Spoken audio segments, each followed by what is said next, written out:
Alright, here we go. So we're going to do a quick, super quick poached chicken that's going to give me two things. It's going to give me some great poached chicken meat that I can use for soups or stews or chicken salad, whatever it may be. And it's also going to give me some really rich chicken broth. This is really literally the easiest thing you can do. I've got a pot.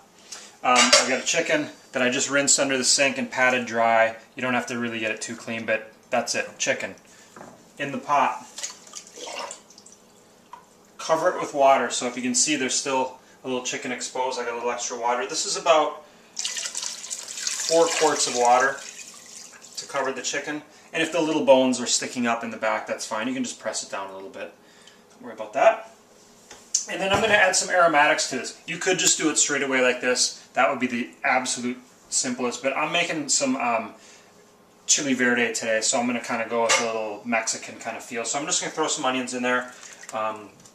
You could throw some garlic. I'm going to throw some cilantro sprigs. I got about 4 cilantro sprigs. And I'm actually going to salt this. Normally I would never salt broth while it's cooking, but I want the meat to have a little flavor as well. And I'm not even going to, here, I'll measure it out. I'm going to do about a tablespoon of salt. We're going to turn that on to high. I'm going to bring this to a boil.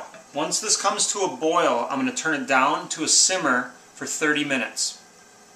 After 30 minutes, I'll turn the heat off and let it sit and cool for 10 more minutes. So it's a total of about 50 minutes, however long it takes to boil, 10 to 15 minutes.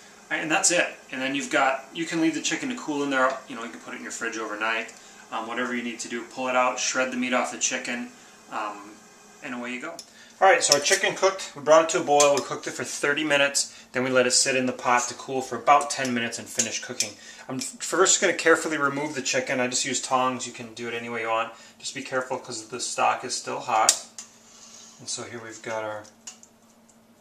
Just let it drain a little bit. Set that on a board. And there's our chicken.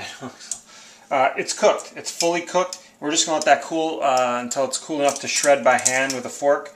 And then we have meat, like I said, for soups, for stews, for chilies, for chicken salads, whatever you want. And then here, if you can see, this is our beautiful stock, and you can see how kind of golden it is. A little bit of the oil on top, the fat, which is all really healthy fat from this organic free-range chicken. I'm just going to strain that through a fine strainer, and then we have chicken stock.